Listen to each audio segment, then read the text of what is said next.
Tupac told me he was a big fan and that he'd heard my music and that he would love to do a record with me one day. I went in the booth and the song was called Wonder Why They Call You Almost realizing that I don't think I was supposed to be here. He said that I needed to suck his to get my money. That's a Faith? Hey girl, Faith and Bad Boy Records. I was a little scared. He was so angry and grabbing on me like he was enraged. For a very long time, the rumors about Biggie's wife sleeping with Tupac have been swirling around. Now it looks like more details are coming out after a quarter of a century. The recent alleged confession by Faith has rocked the entertainment world to its core. Let's delve into the details of this revelation that will leave you speechless. In a recent explosive interview with Goalcast, Faith Evans revealed that she met with Tupac because he had allegedly approached her as he wanted to do a record together. She explained that she agreed to the offer because Big spoke very highly of him and she knew they were very close to each other. She alluded that she started to realize that she had been tricked into doing something that was not good for her. She said, "It was just all such a very weird moment for me to be in this place and kind of almost realizing that I don't think I was supposed to be here." The American singer revealed that she felt as if it was all an alleged setup and Tupac was at the center of that, because things blew up after a photo of them together hit the news. Faith claimed that the picture was the root cause of the rumors of her affair with Pac. But as soon as she realized what had taken place, she immediately went home to her husband to explain it was not the kind of encounter everyone was painting it to be. I just knew I needed to get back home, talk to Big, and try to explain to him what really happened. But her worst nightmare was waiting for her at home. You see, Faith explained that she had wanted to have a talk with Biggie about the incident as soon as possible, but he was beside himself and didn't deem her side of the story credible. When he finally came to talk to me, he was so angry that I barely got to say much of anything other than, no, that's not true. Like, I wouldn't do that. The dilemma was that Biggie was a celebrity and the news spread like wildfire. The people wanted to believe the rumor was possible at the time. To add to that, the added pressure of the media also put a strain on their relationship that prevented Biggie from believing Faith's side of the story. As many of you might imagine, Faith was deeply hurt by Biggie's disregard of her truth just because of the circumstances. She alluded that this incident actually fractured the core of their relationship. When I decided to be his wife, I wanted to be married to him in a happily committed and trustworthy relationship. For those who don't remember, Faith's love story with Biggie started when she and all the artists were having a photo shoot with Diddy. You see, at the time, Evans was the only female artist that was signed to Bad Boy Records. Now, when she met up with others, she got acquainted with Big as well. I was sitting at the lunch table having a break, and I think I was looking at some photographs, and he asked could he see my picture. Well, before they met each other, both of them had already become parents, so this acted as a common ground for them, and they started to hang out with each other. However, very early in their interactions, Faith allegedly discovered his over-the-top possessiveness. She said, like, "Is that your daughter?" And I'm like, "Yes." And then he's like, "Oh, I have a daughter too." So he would kind of come and make conversation or stand over me and ask who was that, like look at that, like, as if he knew me already. Despite that, she explained that she found Biggie endearing at the time, almost cozy. In addition to that, sources close to Biggie revealed that he had fallen for Faith at first sight. Over the course of their relationship, Biggie also admitted the fact to the woman who later became his wife. From the moment he laid eyes on her, he was like, "That's my wife." I think we both just knew we had very strong feelings and attractions that seemed a little strange because it was so soon. When he married her, he explained that their relationship had a backbone that was unity and trust. Y'all are married or whatnot. Oh yeah, no question. That's my old lady. What do y'all think it represents to a lot of young people out there? Unity. After tying the knot, the couple moved in together in an apartment in Brooklyn. Moreover, Faith even decided to give her daughter a new home with two loving parents. I felt comfortable enough to move China over there. He was always just very playful with China. I do know that at some point she likened Big to her dad.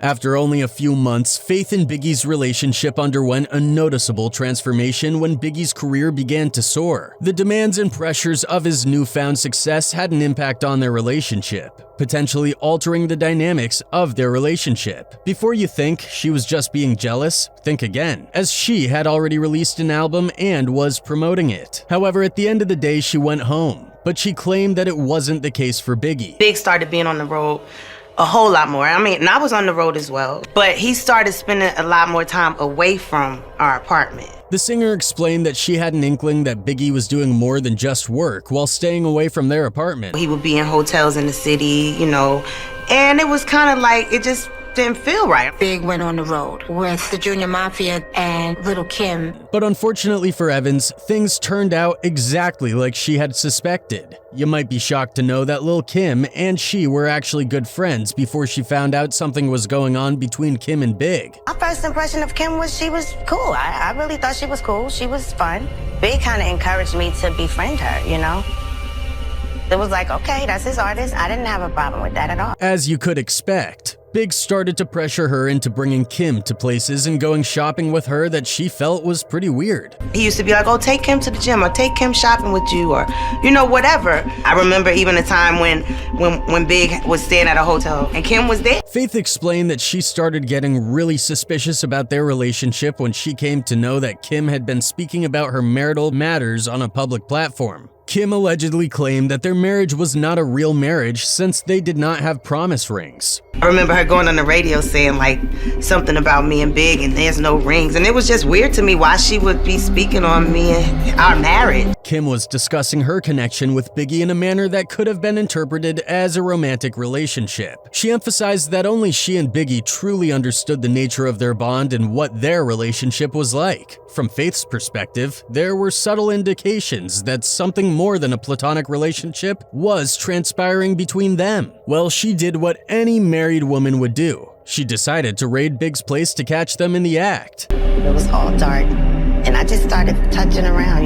you know, and I felt somebody right there. And he turns on the light, and it was Little Kim. And I just started hitting. Now, one would think that since Kim was caught red-handed, she would just run away and not contact Big anymore. Well, it looks like rather than being ashamed, she was mad because she got caught and decided to scratch Faith's car on her way out. When I left a couple hours later, I had a Land Cruiser and it was like scratched from like every single inch of the surface of the car. In a vulnerable moment, Faith revealed that she was heartbroken to find someone whom she considered family in her husband's bed. Well, after learning the truth, Faith revealed that she was so disappointed in Big that she did not even think about trying to patch up their relationship. Really stupid, because I'm like, wait, all this time I've been, you know, like, really? And you told me to be around her? So I just was very like, I don't think we're gonna be together anymore. It is not wrong to say that the poor decision had a detrimental impact on his relationship with Faith and contributed to the complications within their marriage. After that horrendous incident, Faith decided that she had to move out for her daughter's sake because she allegedly did not want her to witness the crumbling marriage. I was very humiliated and hurt. But what I'm not gonna do is let my feelings right now affect the fact that I have to have stability for my daughter. So she explained that she was officially done with her marriage after the incident. China actually gave me a motivation to figure something out. In an interview, Faith revealed that she didn't even pack anything besides her daughter's clothes because she was so angry. I left everything in there. I think I probably packed China's clothes and that's it. I was just pissed. I was really mad. And so I kind of made decisions based on my anger too. During the period when Faith and Biggie began to separate, Faith expressed feelings of discomfort when attending bad boy family events. She experienced a sense of unease and possibly avoided being around Biggie intentionally. Faith suspected that he may have intentionally limited her involvement in order to create distance between them. I was working, but not as much, you know, I think, and that may have been even on purpose. I was kind of ducking him. Faith desired independence from Bad Boy Records and Biggie, which led her to actively seek opportunities outside of their label. She aimed to establish her own career and identity separate from the influence and association with Bad Boy Records and her relationship with Biggie. Well, during her work, she decided to go on a recreational trip to a club where she came across Tupac. While I was in Los Angeles, I was working on a new project with these girls, and one night we decided to go out to a club, and That was when I met Tupac. Tupac actually approached Faith because an incident had happened prior where he was injured. For those who don't remember, Tupac harbored strong negative emotions towards Biggie due to the events at Quad Studios. When Tupac arrived at Quad Studios, he encountered individuals who were waiting for him. Allegedly, Biggie and a group of individuals were present on the upper floor of the studio during this incident. As a result of the altercation, Tupac was shot and sustained injuries. This incident further fueled the animosity between Tupac and Biggie, contributing to the infamous East Coast-West Coast hip-hop rivalry. At the time of the incident, Faith claimed that Big had reached out to her, sounding scared and concerned. He informed her that he planned to go to Bellevue Hospital to ensure Tupac's well-being. From Tupac's perspective, he claimed that nobody present at the studio would make eye contact with him, suggesting that those upstairs might have been aware of the planned ambush and robbery. Right when it happened, Big called me, scared sounding to me, to be quite honest.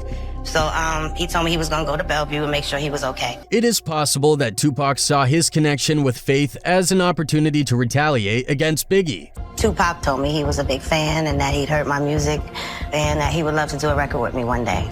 You know, I was like, oh, okay, that's really dope. Let me know. So we exchanged information. Faith's primary focus during that time was providing for her daughter. Her main concern was ensuring the well-being and financial stability of her child, which likely took precedence over her other considerations. Faith's motivations and decisions were driven by her responsibilities as a mother. Tupac and I negotiated me getting $25,000 for writing and singing the hook. And at that time, I needed the $25K. To keep things from going the wrong way, she explained that she also confirmed the deal with Biggie. When I called Big to tell him that Pac asked me to be on his record, he didn't tell me not to do it either. As long as the money was straight and the business was straight, then it didn't seem like something I shouldn't do. Upon arriving at the studio, she explained that she was under the impression that she was there to record a hook, which typically does not take much time. But she entered the recording booth and discovered that the song they were supposed to be working on was titled "Wonder Why They Call You a Bee," and she realized what was happening. I did the song, did the session for a couple of hours. It wasn't that long, and that was it. He told me that his manager was gonna bring the check to his room. Well, after being manipulated by Tupac, Faith had to get her money. But after reaching the destination, she was taken into a room where the environment was menacing. We can go get it, especially in this situation. I'm like, I definitely gotta get my money.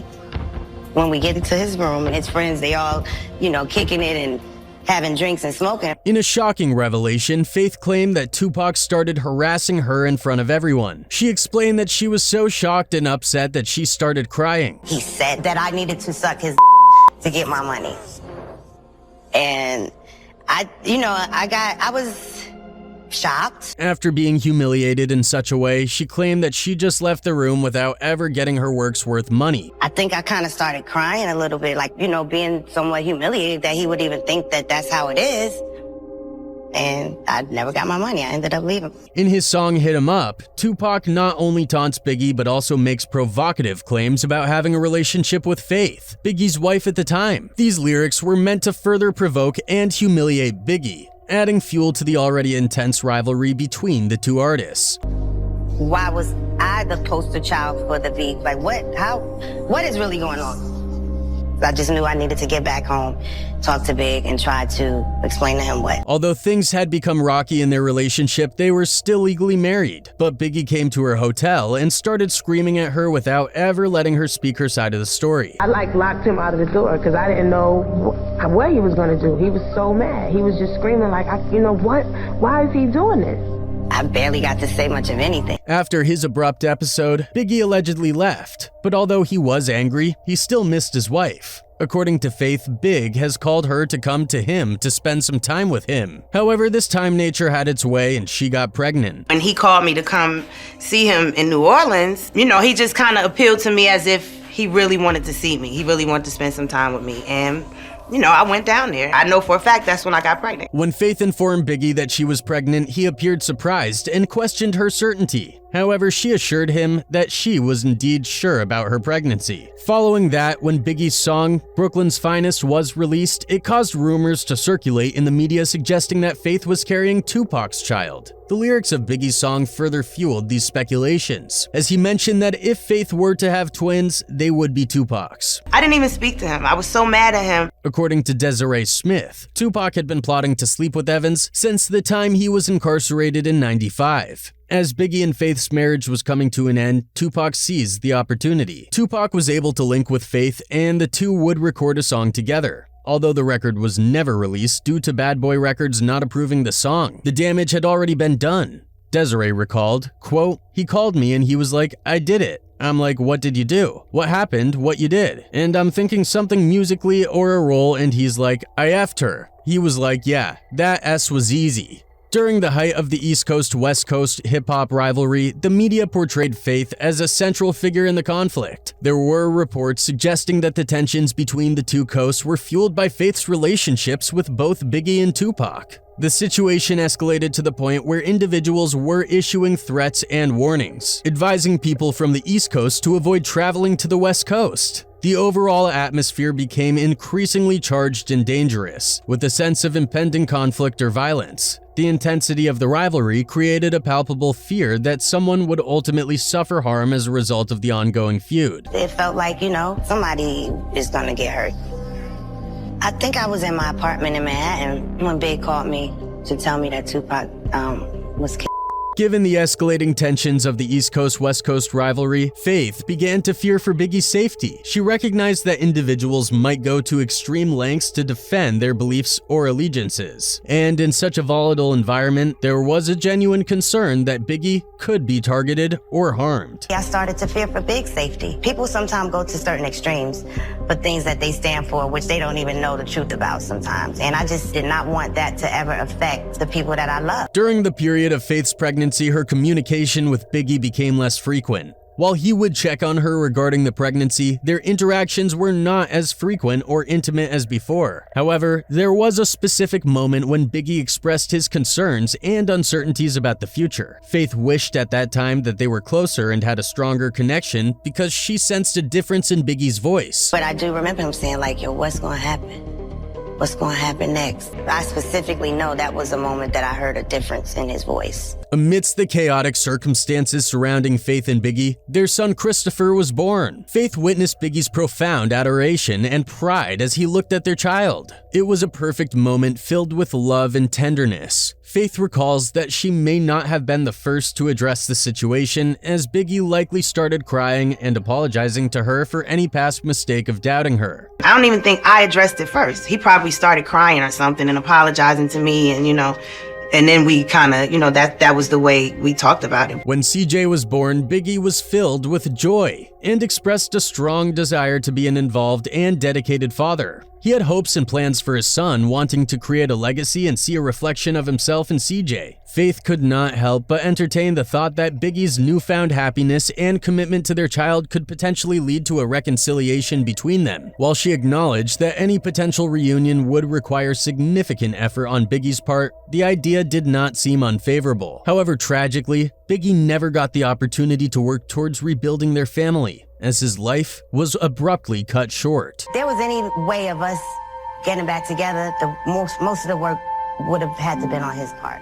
At the party that night, although Faith was there, she didn't go and talk to Biggie and his group. She claimed that her own pride would be hurt and that Biggie would eventually notice her absence. Despite this, there was an after party at a house in the Hollywood Hills. While Faith was making her way towards the party, Heavy D, who was also present, noticed her getting out of her car and walking towards the house. He stopped her to inform her about the incident. He told me, I think something happened to Big. I think you should go in the car and go to the hospital because I think something happened. I started thinking about all the things that I felt weird about in the first place with him being here. In February 1997, Biggie traveled to Los Angeles to shoot the music video for his single Hypnotize and also attended the Soul Train Music Awards. During interviews around that time, he expressed sadness over the death of Tupac, showcasing his attempts at peacemaking and reconciliation. Biggie found himself with free time at the Westwood Marquis Hotel due to a canceled trip to Europe. According to Vibe magazine, he spent a significant portion of the day with his agent Phil Casey, discussing plans for an upcoming tour. However, feeling restless and eager to socialize, Biggie convinced his friends to accompany him to an industry party at the Peterson Automotive Museum, located in the Miracle Mile district. The party was co-sponsored by Quincy Jones' Vibe magazine. It appeared to be a seemingly safe choice to attend a party associated with Quincy Jones on the outskirts of Beverly Hills, as later recounted by Sean Diddy Combs. Little did they know that this decision would have tragic consequences. Faith went directly to the hospital to be with her injured husband. When I walked inside the emergency room, I just could kind of tell that something bad happened. And then the doctor actually told me that. Faith's emotional state during that time was deeply affected by the events unfolding around her. She experienced a profound breakdown, expressing her pain through tears and even throwing away her rings and jewelry. The intensity of her emotions and the visible anguish on her face were deeply hurtful for those witnessing her struggle. The depth of Faith's pain was overwhelming, and it left a lasting impact on those around her. Faith was really breaking down and just like throwing her rings, her jewelry. The pain that I saw on her face and the tears that I saw, like that, it was hurtful. Overwhelmed by grief, she felt a sense of detachment and shutdown, experiencing anger towards everything and everyone. It took a considerable amount of time before she could even begin to think about functioning as an individual and expressing her own needs. The situation was entirely new to Faith, losing a husband, becoming a widow, and finding herself in a situation where she had to shoulder immense responsibilities. Despite being in a gray cloud of grief, she had to find the strength to carry on for the sake of her 2-month-old baby and toddler. Faith embraced the challenge and channeled her grief into honoring Biggie's memory, finding comfort and purpose in preserving his legacy. I consider myself very blessed to have shared the love with Big that we had. Some of the fans sympathized with Evan's situation. Quote, "You could see the baby looks like his dad, Biggie. The story of Biggie and his murder was very sad to watch. It painted a real picture of life coming from the streets to those who have not experienced it. It is not a life anyone wants to live, with threats of violence and actual violence exacted between rivals, whereas others believe that it was all a made-up story." Quote, "There have been numerous people who have came out and told how she was sitting on Pac's lap and all up on him and going to his hotel room. Everyone isn't going to lie. She needs to just accept the truth and move on. She is not the first to cheat and not the last, plus it wasn't like Biggie was an angel anyways." All in all, Faith has just revealed her whole side of the story, but it's up to the people whether they believe it or not. She has claimed that nothing was going on between her and Tupac, however. Pac did try to harass her, she says, but the media portrayed things differently.